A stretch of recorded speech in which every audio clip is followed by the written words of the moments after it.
إن الحمد لله نحمده ونستعينه ونستغفره ونعوذ بالله من شرور أنفسنا ومن سيئات أعمالنا من يهده الله فلا مضل له ومن يضلل فلا هادي له أشهد أن لا إله إلا الله وحده لا شريك له وأشهد أن محمدا عبده ورسوله وبعد.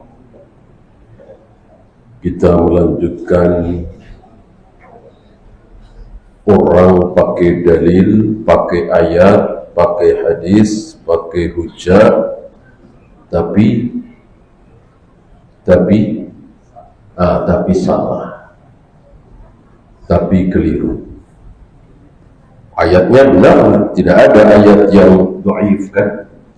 Hadisnya sahih, tapi yang salah adalah apa kemarin? Istidlalnya. Dalilnya benar, istidlalnya salah. Maka ada istilah ni'mat dalil wa bi'sal istidlal. Dalilnya bagus, tapi istidlalnya buruk. Akhirnya sesat. Seperti saudara-saudara kita yang mengatakan bahwa Islam tidak mengajarkan perang. Islam mengajarkan perdamaian. Islam tidak ada jihad. Dalilnya rahmatan lil alamin. Kalau Islam mengajarkan jihad, mendatangi orang-orang kafir lalu diperangi, kalau tidak mau masuk Islam dan tidak mau bayar jizyah, berarti tidak rahmatan lil alamin. Kan Islam itu rahmatan lil alamin. Masuk ngajarin perang, ngajak perang. Dalilnya benar bahwa Islam rahmatan lil alamin. Nabi yang mengatakan, aku ini rahmatan lil alamin. Tapi mereka keliru berdalil. Justru Nabi menyebut rahmatan lil alamin ketika beliau menyebut bahwa Islam ini, aku ini yang membawa Islam ini dengan nabi-nabi yang lain ada perbedaan. Bahwa mayoritasnya sama, iya, tapi ada sedikit perbedaan. Keistimewaan aku dibanding nabi-nabi yang lain ada berapa? Ada 5 ya. Bahwa nabi-nabi yang lain tidak boleh memakan ghanimah, kemudian syafaat, ya kan? Kemudian sirtu birra'bi masirata syahrin, bahwa aku ditolong, aku dan pasukanku ditolong ketika berperang melawan orang-orang kafir dengan rasa ru'ab, rasa takut, rasa gentar yang Allah berikan ke hati orang-orang kafir. Nah, satu lagi, aku ini rahmatan lil alamin. Kalau Nabi Hud khusus untuk kaum Ad, kalau Nabi Saleh khusus untuk kaum Samud, kalau Nabi Musa, Nabi Yahya, Nabi Harun, Nabi Zakaria, Nabi Isa khusus Bani Israel. Adapun aku rahmatan lil alamin. Adapun aku rahmatan lil alamin. Kalau Nabi Hud adalah rahmatan li'ad, rahmat untuk kaum Ad. Nabi Saleh rahmatan li Samud. rahmat untuk kaum Samud, Nabi Musa, Nabi Yahya, Nabi Zakaria, Nabi Harun dan seterusnya, rahmatan li Bani Israil. Adapun aku rahmatan lil alamin, untuk seluruh alam. Yang Mekah, yang Madinah, Mesir, Yaman, Indonesia, Eropa, semuanya. Man sami'a bi Yahudiyun kana aw Nasraniyun. Barang siapa yang sudah mendengar namaku Muhammad sudah diutus, mau dia Yahudi, mau dia Nasrani, mau dia Majusi, mau dia apapun, maka pasti akan kekal di neraka kalau tidak mengikuti syariatku. Itu yang dimaksud rahmatan lil alamin. Bukan mengajarkan kasih sayang, nggak ada perang, nggak ada jihad. Mau masuk Islam alhamdulillah, nggak mau ya biarin, nggak bayar jizyah biarin, tidak mau mengakui kekuasaan Islam biarin. Ya. Ini contoh betapa orang yang bawa ayat, bawa hadis belum tentu benar, istidlalnya salah.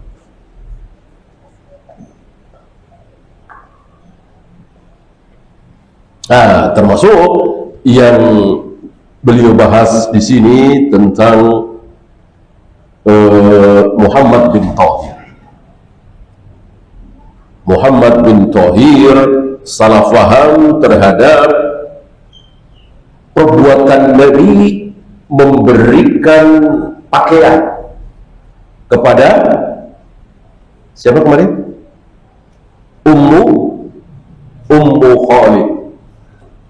Ummu Khalid binti Khalid, ya, yang masih kecil, yang tidak lahir di Madinah, tidak lahir di Mekah, tapi lahir di Habsyi, Ethiopia, hijrah pertama.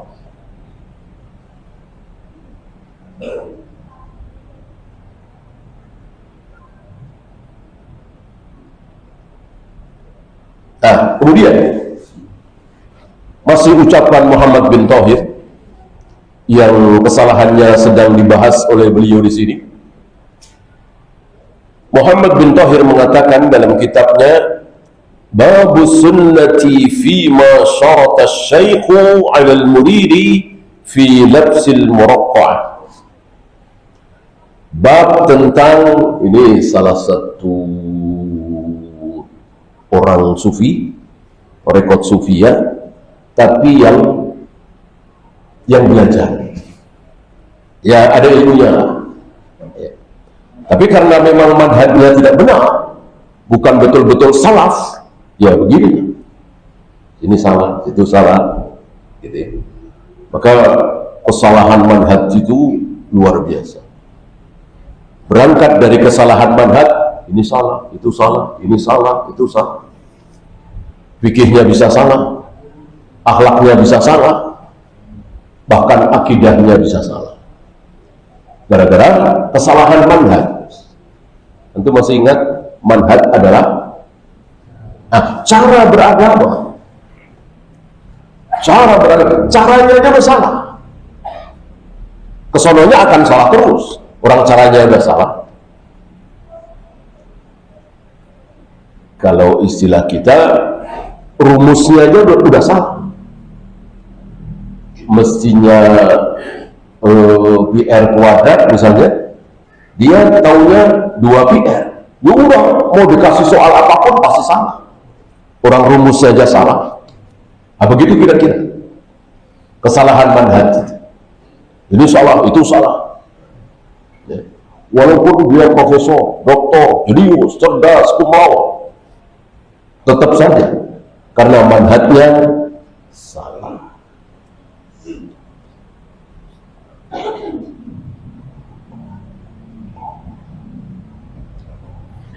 Letak kesalahannya di mana?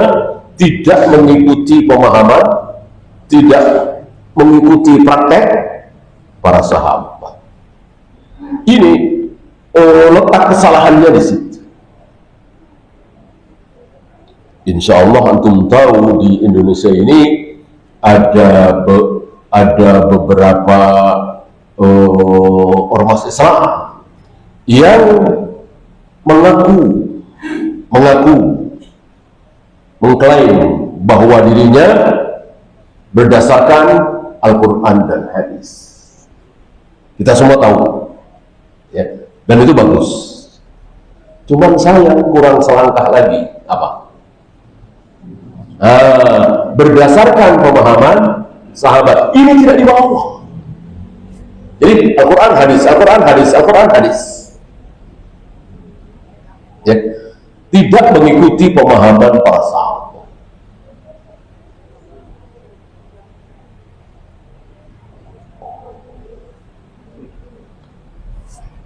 Kesalahannya di situ. Maka yang keluar dari mulut mereka apa? Ini kata Allah, ini kata Rasulullah, ini ayatnya, ini hadisnya. Enggak membawa bagaimana praktek para sahabat, bagaimana gitu. Pemahaman para sahabat terhadap ayat itu, terhadap hadis itu bagaimana? Di sini letaknya. Maka sering kali salah, keliru, tergelincir. Ya, ambil contoh misalnya la sholata liman lam yaqra bi Fatihatil Kitab. Tidak ada sholat bagi orang yang tidak membaca suratul Fatihah. Ini sahih, ini jelas. Ya. Maka saudara kita ini yang betul-betul berdasarkan Al-Quran dan Sunnah, tetapi tidak mengikuti pemahaman sahabat. Maka dari hadis ini lalu disimpulkan, pokoknya kalau nggak sempat baca Al-Fatihah, ya nggak dapat 1 rakaat. Gitu. Saya pernah sholat bareng sama-sama maksudnya tidak dari takbiratul ihram. Gitu. Jelas nggak dapat Al-Fatihah. Saya nggak dapat Al-Fatihah, dia juga nggak dapat Al-Fatihah. Tapi rukuk dapat, berdiri dapat. Tentu saya tidak nambah, dia nambah. Kenapa? Karena praktek sahabat tidak diambil oleh mereka ini. Kalau mereka melihat praktek sahabat, misalnya Abu Bakar misalnya, dan banyak ya, yang bahkan belum sampai saf sudah ruku. Ya. Jadi waktu itu Rasul dan para sahabat sudah sampai ruku pertama. Nah, Abu Bakar ini langsung ruku. Nah, sambil ruku itu sambil maju ke depan, masuk ke saf. Dan ketika Rasul dan para sahabat salam, Abu Bakar ikut salam.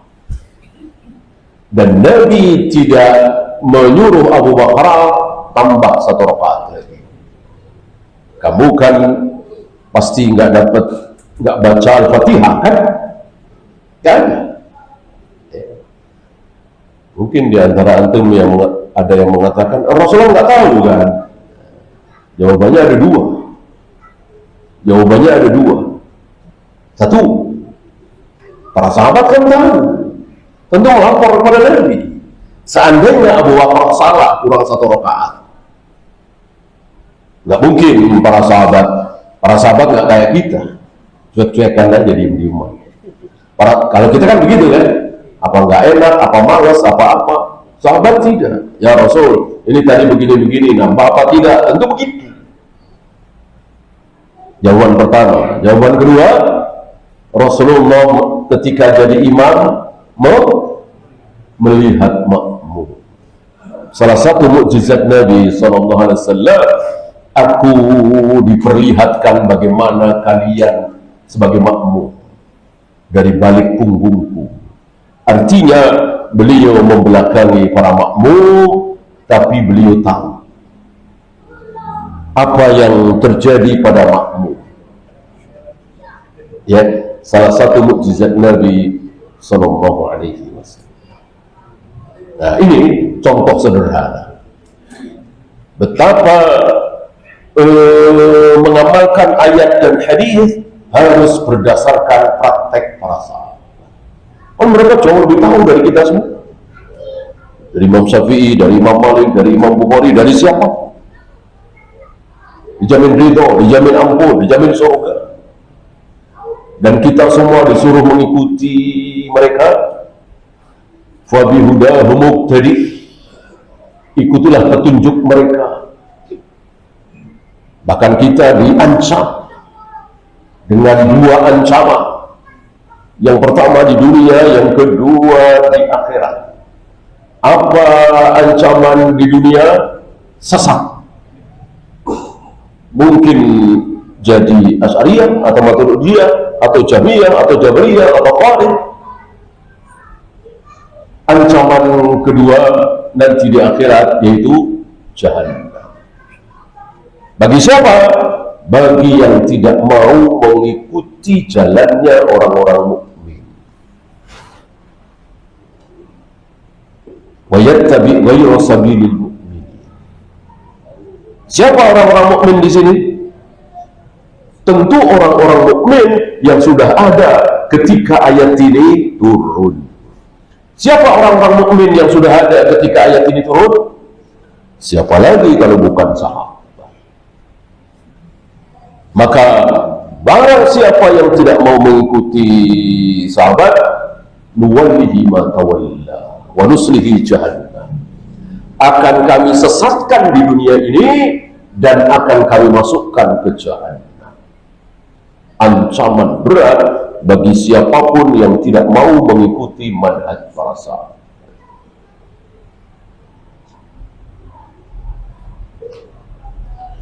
Ya, di sini Muhammad bin Thahir mengatakan dalam kitabnya, Babus sunnati fi ma syarata asy-syaikhu 'ala al-muridi fi labsil muraqqah. Bab tentang sunnahnya seorang syekh, seorang guru mengikat perjanjian, memerintahkan kepada muridnya untuk memakai pakaian muraqqah. Pakaian yang compang-camping, sobek-sobek, pakaian buruk. Antum tahu dalil yang dibawakan oleh Muhammad bin Thahir ini? Wahtajja bihadithi Ubadah. Muhammad bin Thahir membawakan hujjah, yaitu hadis Ubadah bin Samit. Apa isinya? Ini kalau istilah kita, jauh panggang dari api. Maksud Nabi apa? Dia simpulkan apa? Apa? Bay'ana Rasulullah sallallahu alaihi wasallam ala sam'i wa ta'ati fil usri wal yusri.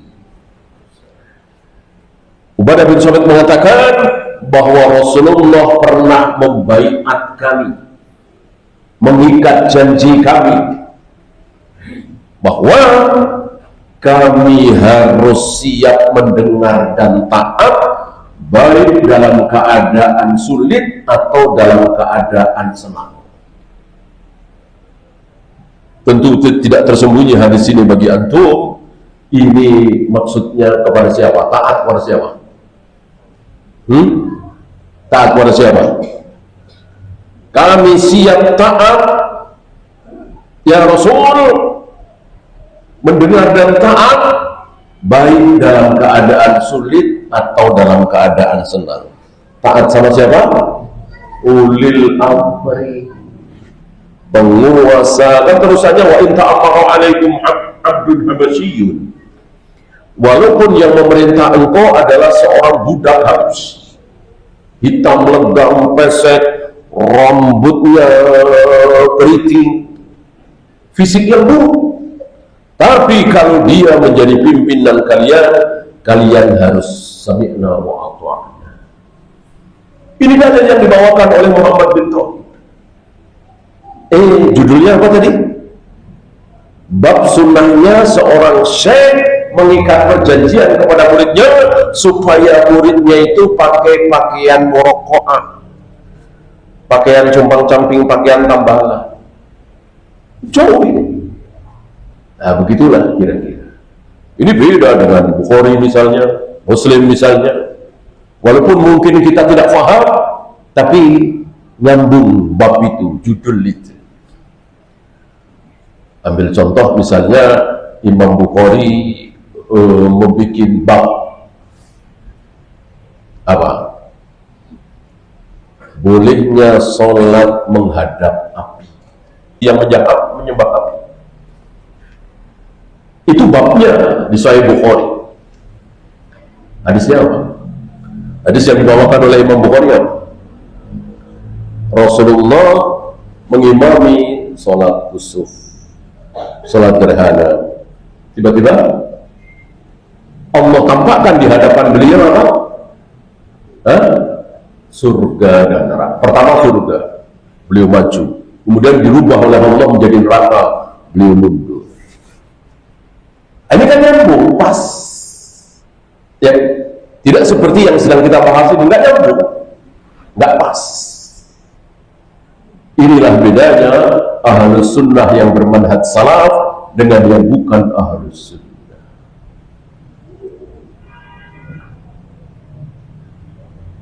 Bahkan kemarin kan pembahasan kita salah satunya ada yang mengatakan Maulid Nabi itu sunnah. Nabi yang mencontohkan, memperingati hari peringatan, memperingati hari kelahiran beliau. Dalilnya, ketika beliau ditanya oleh sebagian sahabat, "Ya Rasul, kenapa engkau puasa hari Senin?" Dijawab oleh Nabi, karena hari Senin itu adalah hari kelahiran. Ini sama, jauh panggang dari apa? Apa hubungannya Maulid Nabi dengan beliau puasa hari Senin? Ini mengada-ada. Karena memang nggak punya dalil, kekurangan dalil.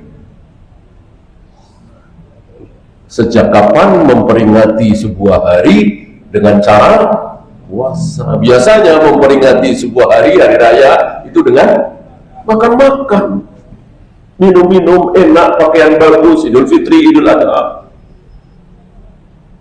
Mosok merayakan sebuah hari dengan puasa. Itulah ahlul bidah, berdalil sekenanya.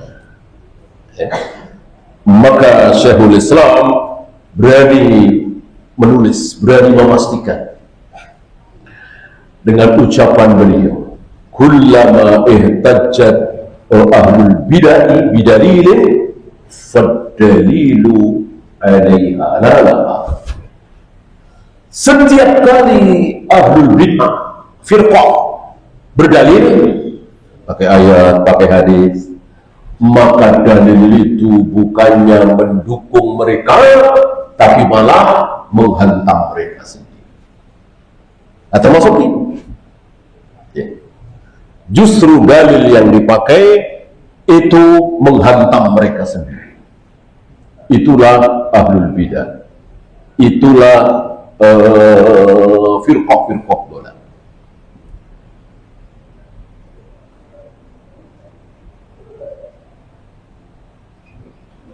Qala al-musannif. Nah, ini kita lihat komentar beliau, komentar Ibnul Jauzi terhadap Muhammad bin Tauhid. Fandur ila hadzal fiqh ad-daqiq. Lihatlah pemahaman yang buruk ini. Ya. Wa aina istiratu syaihi 'ala al-muridi min istirati Rasulullah sallallahu alaihi wasallam al-wajib. Bagaimana si Muhammad bin Tauhid ini menyamakan syarat yang disebutkan oleh Nabi berbaiat dengan syarat seperti di atas? Ya, ini jauh sekali. Ini dikomentari oleh pensyarah Pensyarah kitab ini adalah Syekh Ali Hasan Al-Halabi Al-Asari rahimahullah, yang wafat mungkin 3 atau 4 tahun yang lalu ya, masa Covid.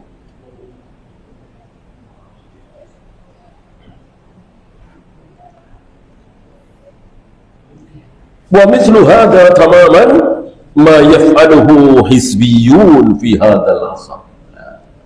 Ini persis seperti apa yang dilakukan oleh orang-orang hizbiyin, harokiyin hari ini. Berarti beliau faham fikul waqi.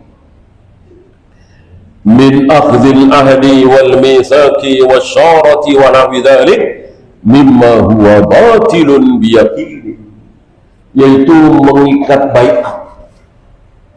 Firqah-firqah dolal dari kalangan hizbiyin harokin itu ada baiat. Hampir semua firqah, terutama di negeri kita ini. NII ada baiatnya? Ada baiatnya nggak? Ada. LDII ada baiatnya nggak? Ada. Apalagi yang Indonesia dulu, kalau Jamaatul Tabligh, Ikhwanul Muslimin kan dari luar ya. Di Indonesia, dan Indonesia banyak. Ya. Apa istilahnya? Produktif ya.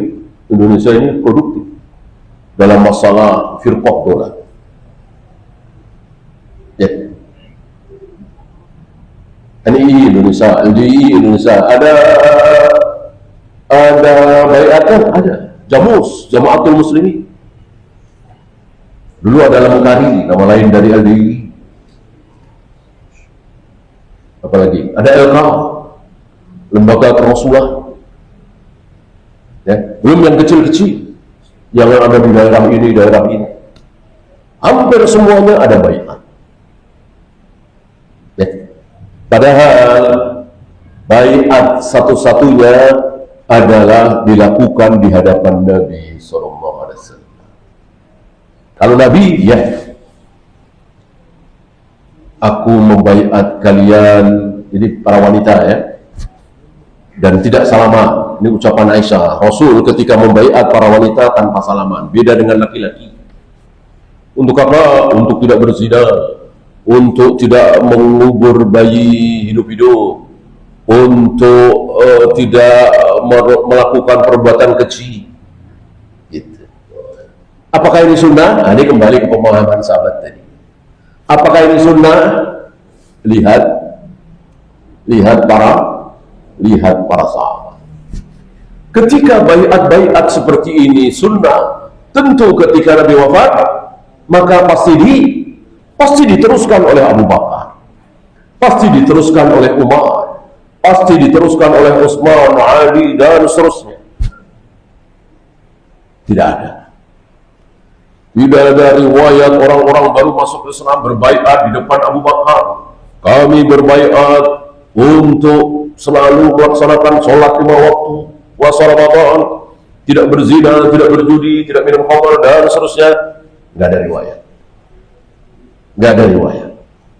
Sampai zaman Ali bin Abi Thalib, sampai zaman Muawiyah, sampai ganti dinasti Abbasiyah, sampai Umar bin Abdullah, sampai Harun al-Rashid, tidak ada yang mencontohkan membaiat seperti tadi. Berarti ini khusus Rasulullah SAW. Baiat-baiat amaliyah itu, kecuali baiat terhadap seorang pemimpin. Ketika seorang pemimpin hari pertama atau mungkin hari kedua, hari ketiga menjadi pemimpin, maka yang ada di situ yang berkesempatan maka membaiat bahwa kami siap taat kepada Anda, kami siap membantu Anda, kami tidak akan membangkang Anda, dan seterusnya. Yang hari ini terbalik. Ketika seorang presiden, ketika seorang pemimpin, perdana menteri Islam hari pertama menjadi presiden, disuruh berjanji. Saya berjanji, saya bersumpah bahwa saya akan begini. Ini terbalik. Di dalam Islam yang berjanji adalah rakyat. Membaiat presiden itu, pemimpin itu, raja Islam itu. Kami siap taat, kami siap membantu Anda, kami tidak akan membangkang Anda, dan seterusnya. Hari ini terbalik. Ya tentu syubhat orang-orang kafir.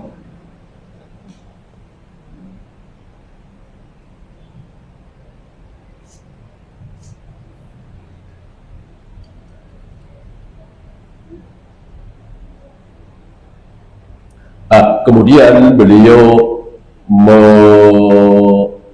menghimbau kita semua ya untuk merujuk salah satu risalah beliau ya, kitab tapi tidak terlalu besar yang berjudul Al-Bai'atu Baina Sunnati wal Bid'ati Indal Jama'atil Islamiyah. Bai'at antara sunnah dan bid'ah. Artinya bai'at itu bisa sunnah, bisa bid'ah. Tergantung seperti apa. Ya iyalah, sholat itu bisa sunnah, bisa bid'ah. Saum itu bisa sunnah, bisa bid'ah. Melempar jumroh, mencium hajar aswad, tawaf sa'i bisa sunnah, bisa bid'ah. Dan gitu. Kemudian kitab yang lain yaitu kitabnya Syekh Bakar Abu Zaid yang berjudul Hukmul Intimar. Ya, ini beliau menjelaskan di sini betapa orang-orang yang memakai dalil Al-Quran dan Sunnah belum tentu benar. Apalagi yang tidak pakai dalil tentunya.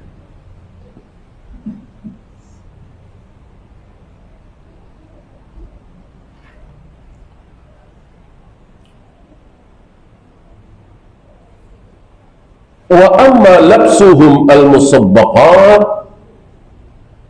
adapun mereka, jadi salah satu kesimpulan Salah Muhammad bin Thahir adalah memakai pakaian yang dicelup, dan itu sunnah katanya. Kenapa? Karena Nabi beberapa kali memakai pakaian yang dicelup dengan warna merah, dengan warna ini, dengan warna itu. Maka itu sunnah. Dibantah oleh beliau, tidak.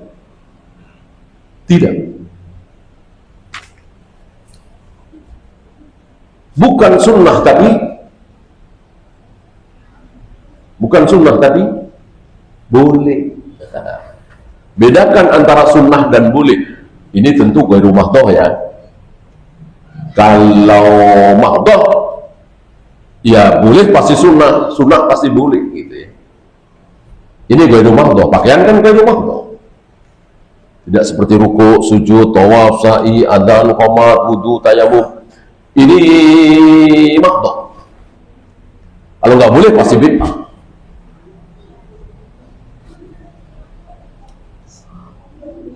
Nah, untuk pakaian, jadi sering kita berdagang itu sunnah. Sering kita dengar gitu. Padahal berdagang ghairu mahdhah. Yang benar, berdagang bukan sunnah, tapi berdagang itu boleh. Adakah keutamaannya? Ada. Kalau dia jujur, kalau dia amanah, kan gitu. Maka menyimpulkan bahwa berdagang itu sunnah. Karena dulu Nabi berdagang, nggak bisa. Berdagang itu boleh.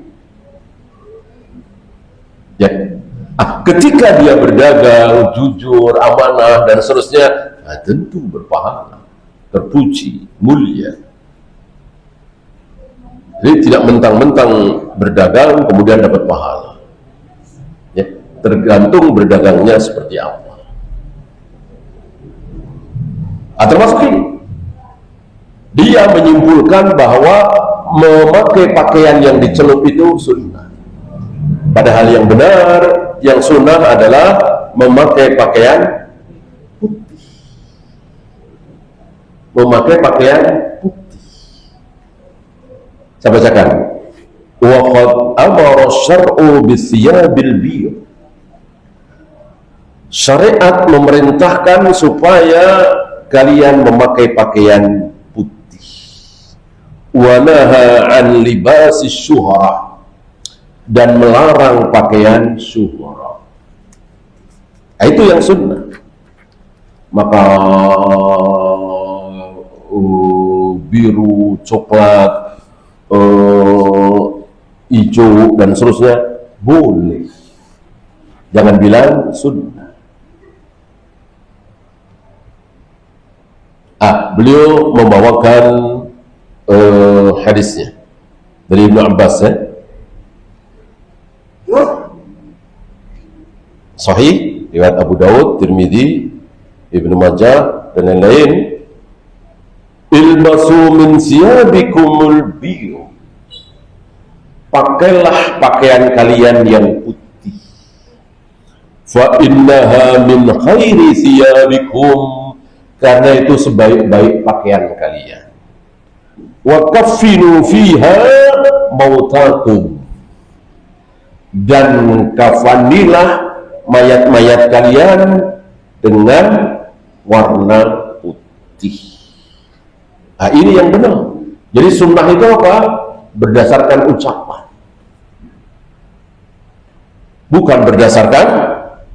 bukan semata-mata berdasarkan perbuatan Nabi.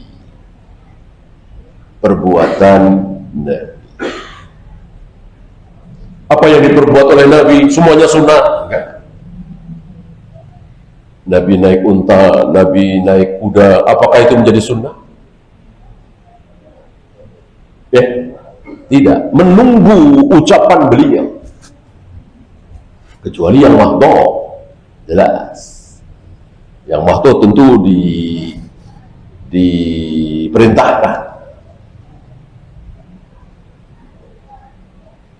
Kan nggak ada perintah Nabi, jika engkau tasyahud maka menunjuklah dengan jari telunjuk. Kan nggak ada perintah Nabi. Jawabnya ada. Kan nggak ada perintah Nabi setelah salam ke kanan kemudian salam ke kiri. Mana coba perintah Nabi? Nggak ada memang, tapi ada. Apa?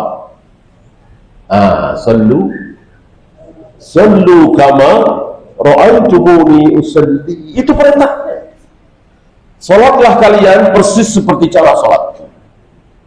Maka apapun yang dilakukan oleh Nabi dalam salat, hukumnya wajib. Hukum asal kita salat sama dengan Nabi wajib, kecuali yang diperkecualikan oleh Nabi. Maka menunjuk dengan jari saat tasyahud wajib. Salam ke kanan ke kiri wajib. Ini wajib, itu wajib, ini semuanya wajib, kecuali yang diperkecualikan.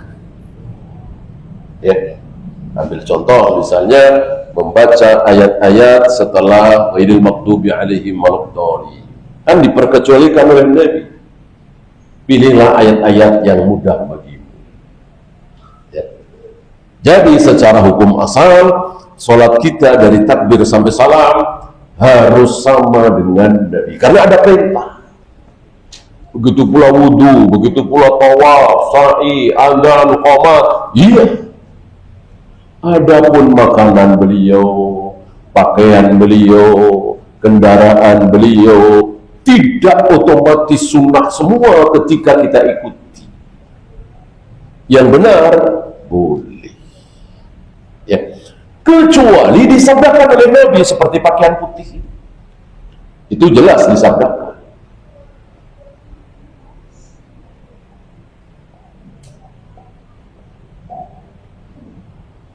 Atau mengawali buka puasa dengan rutub. Ada perintahnya. Maka seandainya tidak ada perintahnya, Nabi tidak memerintahkan, tapi para sahabat melihat Nabi setiap kali mengawali buka pakai rutub misalnya, belum bisa dikatakan sunnah. Jadi sunnah Nabi itu harus dengan ucapan. sekedar contoh dari beliau, belum bisa dikatakan sunnah. Ya, silakan azan dulu. Sallallahu ala Muhammadin sallallahu alaihi wasallam wa akhiru da'wana alhamdulillah.